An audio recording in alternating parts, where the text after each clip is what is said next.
அனைவருக்கும் வணக்கம். இந்த வீடியோல நம்ம பார்க்க போகின்ற தலைப்பு மாரகாதிபதியின் சூட்சும பலன்கள். கண்டுபிடிப்பது எப்படி? ஜஸ்ட் 3 செகண்ட்ஸ் போதும். மாரகாதிபதியை வைத்து பலன் சொல்ல தெரியணும். மாரகஸ்தானத்தை வைத்து பலன் சொல்ல தெரியணும்.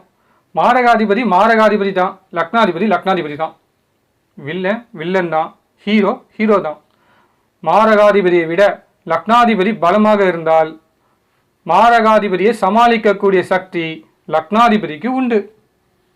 இதுவே லக்னாதிபதியை விட மாரகாதிபதி பலமாக இருந்தால் மாரகாதிபதியை சமாளிக்கக்கூடிய சக்தி லக்னாதிபதிக்கு இல்லை.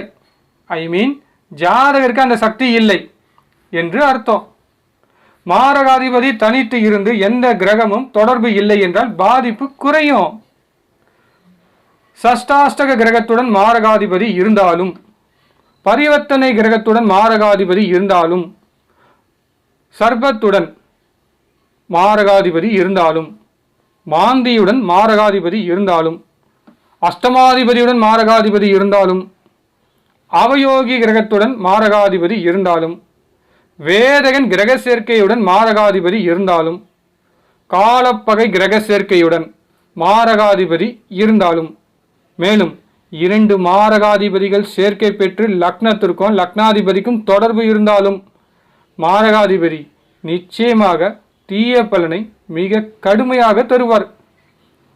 இதுவரைக்கும் நான் பேசினது மேடை பேச்சாளர் ஜோதிடர் மாதிரி இருக்கும்.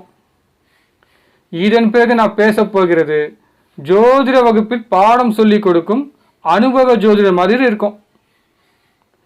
இப்போ மாரகாதிபதியின் சூட்சும பலன்களை பார்ப்போமா? ஸ்கிரீன்ல தெரிகின்ற ராசி கட்டத்தை பாருங்க. இப்ப என்ன பலன் சொல்லலாம்? 5-11 ராகு கேது இருந்து இவர்களுக்கு வீடு கொடுத்த 5-11 அதிபதிகள் ஒருவருக்கொருவர் மாரகஸ்தானத்தில், அதுவும் லக்னாதிபதியுடன் தொடர்பு உண்டு. ஜாதகருக்கு எளிதில் அசிங்கம், அவமானம், கெட்ட பெயர், வீண் பழி, மனசு பாதிக்கும்படியான சம்பவங்கள் நடக்கும். ஜாதகரால் அதை தாங்கிக் கொள்ள முடியாது. ஜாதகருடைய கௌரவம் பாதிக்கும். ஜாதகர் தவறான முடிவு எடுக்கக்கூடியவர் என்று அர்த்தம். ஓகே, நெக்ஸ்ட் ஸ்கிரீன்ல தெரிகின்ற ராசி கட்டத்தை பாருங்க. லக்னாதிபதியும் 3ஆம் அதிபதியும் ஒருவருக்கு ஒருவர் மாரகஸ்தானத்தில் சமசப்தமம். மேலும் இந்த இருவரும் கடும் பகை கிரகங்கள். ஜாதகருக்கும் சகோதரனுக்கும் சண்டை ஏற்படும். சண்டை ஏற்படும் போது ஜாதகர் சகோதரன் சாகணும் என்று நினைப்பான். அதே மாதிரி சகோதரன் ஜாதகர் சாகணும் என்று நினைப்பான். மேலும் வக்ரசனியின் பார்வை 3ஆம் அதிபதி செவ்வாய்க்கு இருப்பதால் ஜாதகர் மூலமாக சகோதரன் நிச்சயம் கண்ணீர் விட்டு அழுவான். அடுத்து லக்னாதிபதி பார்வையும் குருவின் பார்வையும் 6இல் இருப்பதால் ஜாதகருக்கு தொப்பை ஏற்படும். குரு தசை வந்தா ஆட்டோமேட்டிக்கா தொப்பை வந்துருங்க. ஓகே, நெக்ஸ்ட் ஸ்கிரீன்ல தெரிகின்ற ராசி கட்டத்தை பாருங்க. 5-11 அதிபதிகள் ஒருவருக்கொருவர் மாரகஸ்தானத்தில் தொடர்புண்டு.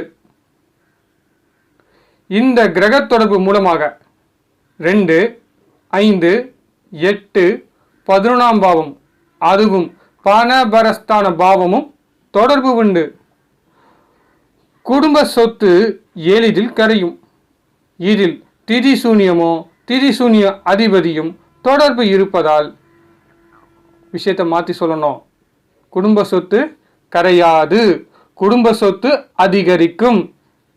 அனைத்து சரராசிலையும் செவ்வாய்க்கு உச்சம், நீசம், மூலத்திரிகோணம், துலாத்தில் செவ்வாய் சாரம், காலபுருஷ கணக்கில் தொடர்புண்டு. இதில் செவ்வாய் திக் பலத்துடன் இருப்பதால் சொத்து பிரச்சனை, பாக பிரிவினை பிரச்சனை, சகோதர பிரச்சனை வராது. ஓகே, நெக்ஸ்ட் ஸ்கிரீன்ல தெரிகின்ற ராசி கட்டத்தை பாருங்க. வக்ர சனி லக்னாதிபதியுடன் சேர்க்கை பெற்று சனியின் பார்வை சூரியனுக்கும் சந்திரனுக்கும் இருப்பதால் ஜாதகர் மூலமாக அப்பா அம்மா கண்ணீர் விட்டு அழுவாங்க. அதற்கு காரணம் சனிக்கு அது மாரகஸ்தானம். வக்கர சனி லக்னாதிபதியுடன் சேர்க்கை பெற்று சனியின் பார்வை சமசப்தமாக சூரியனுக்கும் சந்திரனுக்கும் இருப்பதால் ஜாதகருக்கு இளமையில் திருமணம் நடக்கும். கேது மாந்தி நின்ற வீட்டின் அதிபதி 2இல் இருப்பதால் குடும்பத்தில் ஒரு பாதிப்பும் அவமானமும் தராமல் விடாது. ஓகே, நெக்ஸ்ட் ஸ்கிரீன்ல தெரிகின்ற ராசி கட்டத்தை பாருங்க. உபய லக்னத்தில் இருக்கும் மாந்தி மாரகஸ்தானத்தை பார்க்கும்.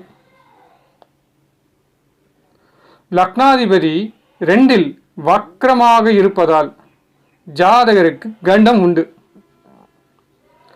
லக்னாதிபதியுடன் 12ஆம் அதிபதியும் இருப்பதால் மருத்துவமனையில் கண்டம் உண்டு.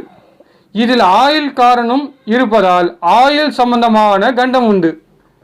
லக்னாதிபதிக்கு மாரகஸ்தானத்தில் உடல் காரணம் உயிர் காரணம் ஆயுள் ஸ்தானத்தில் இருப்பதால் ஜாதகருடைய உயிர் ஊசலாடும். மேலும் அஷ்டமாதிபதியும் ஆயுள் காரணம் சஷ்டாஷ்டகம். இது ஆயுள் தோஷம் ஜாதகம். இப்போ இது வரைக்கும் சொன்னது இதுக்கு தான் பலன் சொல்லி ஆகணும். ஆனால் லக்னாதிபதி பரிவர்த்தனையில் இருப்பதால் ஜாதகருடைய உயிர் தப்பித்து விடும். இந்த பரிவர்த்தனை இல்லைன்னா ஜாதகர் உயிருக்கு நோ கேரண்டி.